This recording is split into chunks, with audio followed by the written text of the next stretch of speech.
I came to find a king. And I find a boy instead. A high fantasy film from 1983 that looks expensive because it clearly had a good budget, and a solid to very good cast, but instead of swords and sorcery, we ended up with muck and misery on the far-off world of Krull.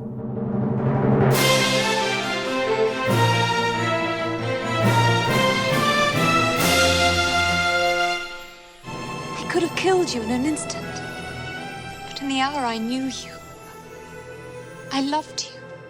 'Tis you who are betrayed. By the early 1980s, two things had happened to make a film like Krull viable. The first was special effects techniques and feature films had improved markedly. And secondly, fantasy films had made money, or at least some of them had. There was also a third thing, a great script and a burning passion to make a film like this, but that was, in this case, purely optional. I will seek the fortress for you. Excalibur was a decent-sized hit, Conan a much bigger success, and of course Star Wars was a monster. So if you combined all of those films, then surely this too would be a big hit. Hey, if you like Pepsi, orange juice and chocolate milk, surely combining all three into a milkshake would be even better. Disclaimer, if you try this at home, please have a stomach pump on standby. When a studio head tells a producer that, hey, maybe they should try a fantasy movie, it's probably a sign that whatever results is going to have to fight against cynicism in order to be accepted by moviegoers. Krull is a planet where a prince, Colwyn, is about to marry Lysette. During their vows, they are setting each other on fire in a cute, romantic way with, no skin grafts necessary. Just then they're attacked by slayers who kill almost everyone and kidnap Lysette. Colwyn survives with a minor injury and sets off to rescue Lysette from the Black Fortress, which moves from place to place. So in order to free Lysette from the Black Fortress, you first have to find the Black Fortress. It's like trying to find a food truck, but Facebook is down. Never the same place twice. You told me you knew where to find it. Colwyn, and man do I have to stop myself from calling him Krull, has found a new mentor in the wake of his father's death. Who are you? I am Ynir. The old one. Not as old as all that. Ynir, this guy, played by Freddie Jones, is an Obi-Wan-esque character. The Black Fortress moves. Sometimes it is in the mountains, sometimes in the desert, sometimes in the sea. Whose performance in the film puts him on a higher level than anyone else. That is true. This is one of those stories where the protagonists know exactly what they have to do from the first few minutes of the film.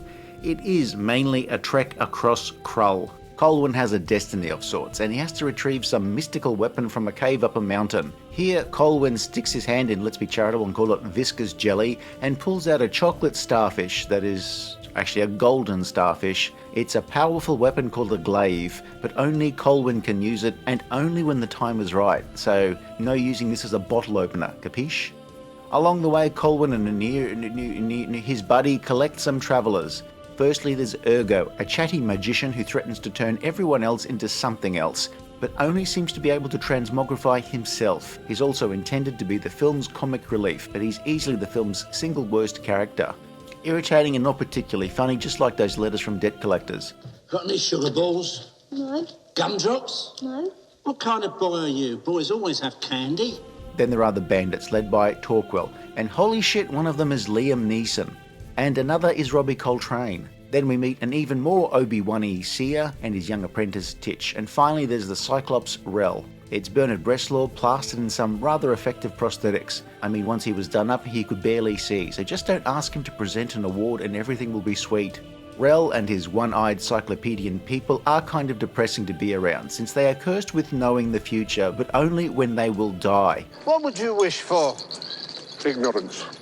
So, if you meet a Cyclops for the very first time and they say, "Hey man, good to see you again," it really is time to check your life insurance policy is up to date. Every now and then the film cuts to Lysette, confusingly so, but basically she's been captured by the Beast, who wants her for, well, obvious reasons. Colwyn and his band traipse across the land, get stuck in some quicksand, find the Beast has killed the seer, and he's also sent a woman, Delta without her bannerman, to tempt Colwyn. These talons were a heartbeat away from your throat. Their goal at this stage is not to head to the Black Fortress, but to find somebody who can tell them where the hell it's going to be, because it changes location every day. In ear infection, Freddie Jones' character heads off to the lair of the Widow of the Web, where he must cross a cavern on a web and not be eaten by a giant stop-motion spider. Or as Australians would say, "Hey mate, where's my shoe?" Francesca Annis is the widow, and it looks like she and this guy are exes. Both are acting in a different, better film to everyone else. She has been cursed and can't leave, while Ynir's life has only enough essence to get back to Colwyn's encampment with the location of the Black Fortress. Of course, knowing where the Black Fortress will be is one thing, but getting there in time is another. Fortunately, or, miraculously, the planet Krull is blessed with fire mares, super fast horses who travel so fast their feet catch fire. They're so fast they can basically run into the air. Look, this sounds really cool and all, but I may have just possibly discovered why the planet Krull has so many unexplained forest fires. They reach the fortress just in time, and pretty quickly most of the group are offed one by one, leaving only a few. They battle a few traps and a few slayers before Colwyn decides to use the glaive as a circular saw. Which I did not see that one coming. I'm just wondering if I can get an 18-volt version that works with the batteries I already have in my garage. Colwyn frees Lysette and takes down the beast with the glaive. But the beast isn't dead yet, and they all decide to scarper. The glaive is gone. I have no way to fight him. Of course, the little bit with the fire at the couple's wedding at the start of the film that we've all forgotten about was actually quite important. Melissa, it's us. It's us he can't defeat. It wasn't the glaive that would defeat the beast, but Colwyn and Lysette together, so at the last minute, Colwyn can suddenly shoot flames from his fingers, a skill that would make him a useful person at a barbecue if you ran out of gas. And then, having defeated the beast, everybody escapes from the fortress before it's destroyed. And that's it. And their son shall rule the galaxy. Oh, Krull. Here's a film that can be solid, can be decent, can be awful, and it's watchable, but more than anything, it's very easy to forget, like a colleague's birthday. Krull was not a cheap film. Its budget was only a little less than the same year's Return of the Jedi. But it didn't do all that well at the box office, because, while there's a lot to like, there's enough that makes it an also-ran. Sure, you might have seen it eons ago and loved it, but ultimately it's the sort of film that exists on the level of Hawk the Slayer. A cult hit in search of the hit part. Do not use it until you need it. Well, how will I know when? You'll know. Ken Marshall makes a good lead in a film like this, but he hasn't really done too many major roles on this level since Krull, but he seems very familiar to me. Then I realised he later played this character on Deep Space Nine. For the Prophet's freedom and fame. You can see how being cast in a big film doesn't always do your career big favours. Lysette Anthony mainly had to stand around and convey resolute and stunning, a combo we'll call resoning. Well, mission accomplished. Here she's dubbed by an American. I see no reason for an alliance with our ancient enemies. Father, the invaders are destroying our world. Lysette contributes nothing much until the end of the film, where she's the key to turning Colwyn into a flamethrower. Literally, the pair were hot fire. Take the fire from my hand. Hot, hot, hot, hot, hot. Liam Neeson speaks with his own voice. But what I do have are a very particular set of skills. Freddie Jones and Francesca Annis were both well-regarded actors who appeared in many productions, including the following year's Dune movie by David Lynch. The glaive's stuck in my back, isn't it? The budget was pretty big for this sort of film, and it seems to have ballooned as the script would change. The first script was rewritten by a new writer, but then that second script was dumped in favour of trying to fix the first script. How did you know? The director, Peter Yates, was reportedly not enjoying the making of the film either. Meanwhile, here am I watching Krull like a schnook when I could be off playing Skyrim. And this film does look like the dog's bollocks. I mean that in a good way. It means that the production design is pretty good. It's a little sparse in places, but it feels like an actual alien world that's also influenced by medieval Earth. High fantasy, it's not set on Earth, requires an awful lot of world building to create a sense of place. The sets and costumes do way more of that than anything in the script, which has a simple job: explain why Colwyn and his crew are going somewhere and why. But also, Lysette is probably the only one who can remember the castle's Spotify password. I will find you, and I will kill you. Fantasy adventure films which mainly depicted a group on a journey where they faced mystical obstacles and monsters was a well-worn subgenre. Jason and the Argonauts, various Sinbad films, etc. Krull just about manages to do all of the expected things in this sort of thing well enough. But it probably could have used some work on hammering out the script so that the plot was a little more understandable.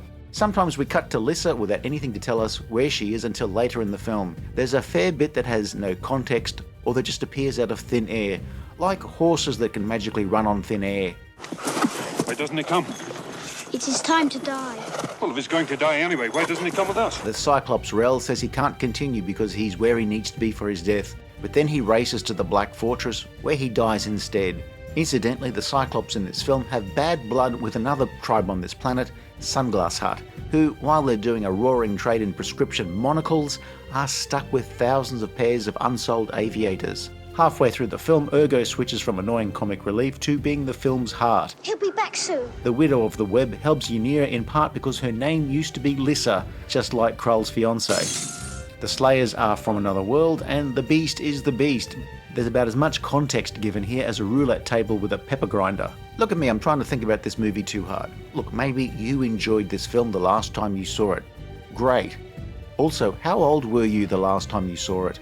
I did see Krull back in the day I saw it in a theatre, and it was probably the first time I ever saw a movie where ahead of time I had been told that it wasn't going to be much cop. That's not impressive. And it made such an impression on me that I didn't feel the urge to watch it for decades. I vaguely remember some horses in the sky and the one-eyed guy, and that was it. So the answer, is Krull terrible? No, it's got some good bits.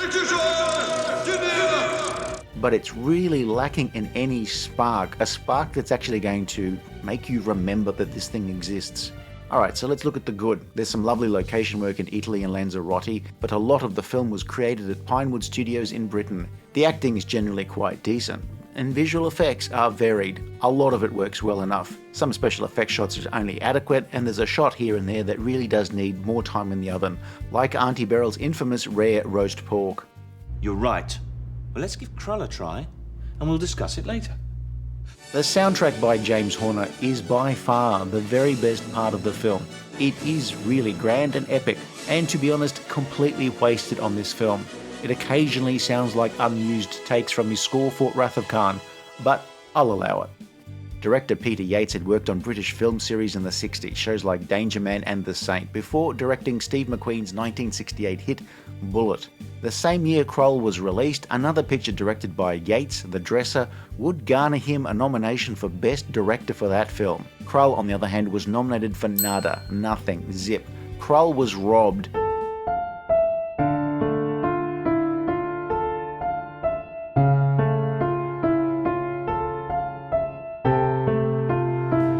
Or more likely, the amnesia generated by this film meant few Academy voters would remember having seen Krull even if they had actually seen it. The film is rightfully dinged in reviews for occasionally being stingy with context to the story, and a plot that really only makes sense when you watch the film with somebody who's written a book on the movie, such as my 25-volume dissertation on Krull, a series of books you can purchase with minimal outlay at only $99.99 each volume. Yes, the text inside is just lorem ipsum, but that's preferable to reading 25 volumes about Krull.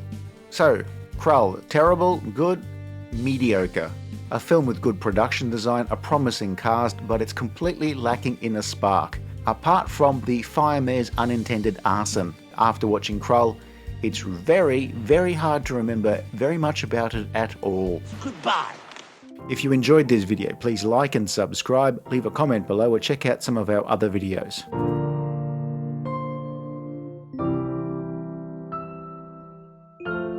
Krull-la-la-la-la.